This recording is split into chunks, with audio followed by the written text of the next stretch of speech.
So we're going to take this one a little bit slow because we want to dissect this properly and give you guys the proper information, because I personally feel like when you have a relationship, whether it's toxic, trying to be healthy is going to be harder. Now, if you build healthy habits in the beginning, you're not going to get to that toxicity, if that makes sense. Yeah. So just know you're going to be in a bumpy ride if you guys are toxic trying to get healthy. So if I were you guys and you're trying to date somebody right now, please do all the good steps that you can to build a good relationship. The dating part, whatever you guys do in that scene, what do you think it's going to be like when you're married? So learn to have healthy boundaries, healthy communication, and don't get rude so your marriage ends up flourishing. So this is the question. How to have healthy communication between your partner. It starts with you first. Ooh. It starts with you first. Whether it's a mindset change, or you want to be slow to speak and quick to listen. Ooh. Whether you want to work on speaking slowly and clearly instead of getting angry. Whether you want to change the fact that you may belittle others when you speak to them, it starts with you. Like, this is the thing, especially when it comes to couples. I always tell them in couples counseling, I say, you have to work on your stuff and they have to work on their stuff, and you guys come together, and then you guys have this harmony, you guys have this unity, right? Because you guys are called to be one, you guys are called to be in unison. But what happens is, when you're sitting up there blaming your spouse, look at all the stuff that just piles on top of it, and there's no solution. So you have to be slow to speak, quick to listen. You have to look at yourself first. That's one thing I asked my pop last year. I was like, Pop, what's the number one piece of relationship advice that you can give? He said, always look in the mirror. Always look at yourself first. So no matter what, when you feel yourself start to point the finger at your person, you're starting to blame them for stuff, look inside and see what you could have done differently, or what you could have said differently first. Facts. And I don't know if any of you women have struggled with this, because this was my issue. That's why now I try to sit back and listen more. I had a tone problem. It's not that I was trying to yell or be rude. It's just you can tell I'm loud right now. I'm a very passionate person. So when I feel like I'm not being heard, then I'm like, the Hispanic side comes out a little bit, and I start going on a tangent. It's like, Taylor, say one thing at a time so they can process it and then go from there. So don't go off in a tangent. Say what you need with some type of solution. So if me and Shar are having a disagreement, hey, I feel like you don't hit me up enough. Can you start hitting me up more on Wednesdays? I don't need to go, you never hit me up. You don't like me. You don't try. You're a piece of crap. What is the point of that? Do you see how the second one was better than the first one? We should do reenactments too, Shar. We should. I'll be the guy or whatever. I'll be Tony. Yeah. And then you could be the girl. I mean, you could be the girl, so that way we can reenact scenarios. Because we've all been toxic in some form, y'all. Let's not sit here and lie. I have, y'all have, so we can work through that together. Yeah, absolutely. And even to go back, mine was anger. I was 0 to 160 quick like that. Especially if you insulted me. Shit. Yes. What do you mean I did that? And if it wasn't true, Yeah. And you guys have to understand, when you guys use certain tones and when you display anger towards your person, what happens is this resentment builds up. Because you're rude. Yes. You don't respect that, man. And it's hard to come back from that. Like, once you start to do that, and especially ladies and gentlemen, if you guys don't apologize or take responsibility for yourself, if your person is saying that, oh, well, you talked to me like such and such, don't say, no, I wasn't, no, I didn't.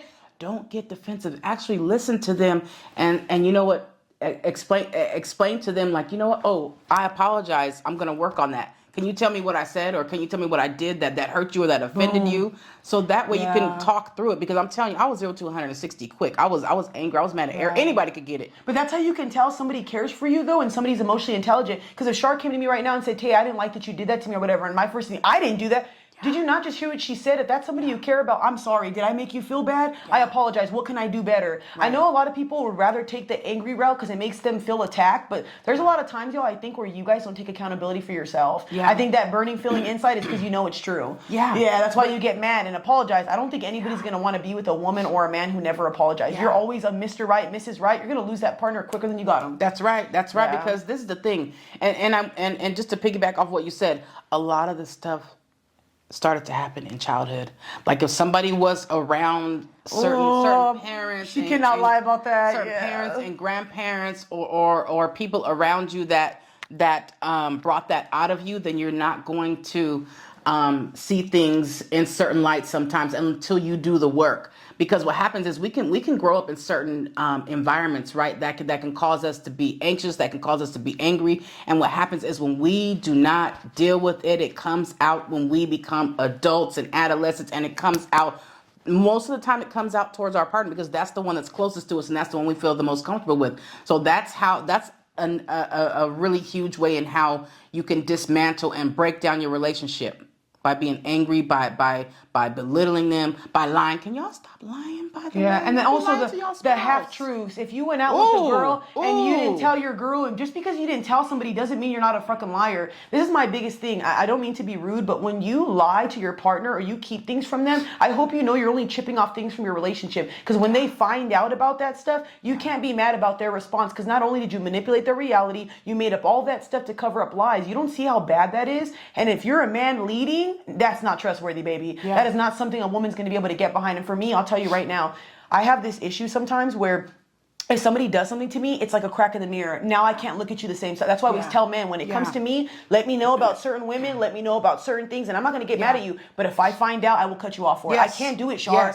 Because I know how I turn. I get like, I'll tell you something. I'll be like, oh, you're this, you're that, you're a lie. I will never believe nothing you say, so I gotta go. So just be honest with me. I'm not one of those girls who's gonna bait you into it. I can handle it. But if you're not honest, I'm out. I can't. And another one is stop saying, well, you did it too. No, we're not going to go tit for tat. We're on different teams, or we're on teams now? Like, And besides that, what happens is when you say you did it too, what you're doing is you're actually breaking down the relationship and your communication even more. And what you do is you sit up there and you blame the other person, when in reality, are you going to do what they? That's why I don't like when people say, "Oh, keep that same energy." Oh, I'm gonna give them the energy they gave me. No, because if that's the case, then what are you telling me? You don't have integrity. You don't have good character. You don't have good morals and standards. Whenever anyone says something like that, I look at them and say, you know what? That's something you need to fix. Because if you're going to give somebody the same energy that they gave you, then you're not being true to yourself. You're being true to the spirit that just came out of them that came towards you. But you're not being true to yourself. Because why would you dismantle your own good character and your good morals and your integrity? I'm gonna keep my integrity. I'm not going to give them the same energy because I'm full of love. I'm full of light. So why am I going to sit up here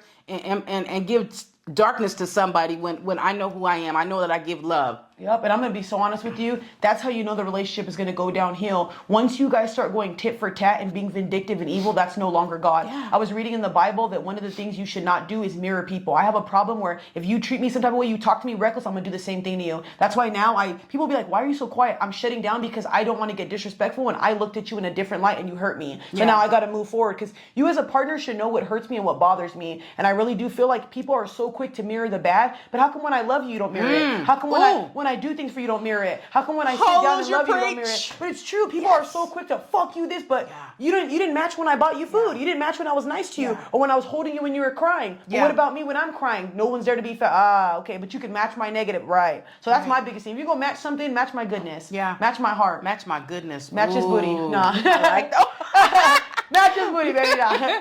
Match my goodness. I love it. But seriously though, and I feel like a lot of people need to take the time, see each other in your child form.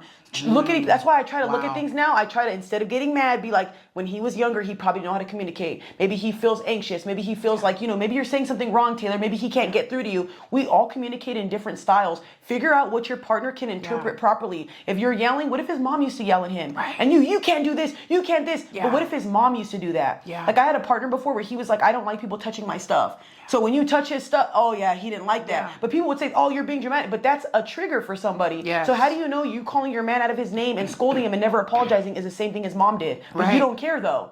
Right. Communicate properly. It's so funny how I don't know, people will want to stay in a relationship that'll be so toxic all the time but not want to work through it. At least make it better. Make your life worthwhile. Do the self-work. You guys will watch shows. You guys will drink together, party together, but you can't pay for therapy. You can't pay for anything to get better with each other. Yeah. Lay down. Another thing too, y'all, to have healthy communication, maybe you guys should stop smoking and drinking and doing things for a little bit. Especially if you guys are very, couples that drink too much, Blueface and Krishan, let's just be honest. Couples like that don't really last. Whitney and Bobby. Should I say more? Yeah. Be careful with when you drink. No one's saying drinking is bad. It's just if you're having problems, you guys are both anxious and angry people, drinking is not making it better. It's fueling that fire, baby. Absolutely. And then it can lead to other things. And abuse. We don't want that. We don't want to talk about that too. Yeah.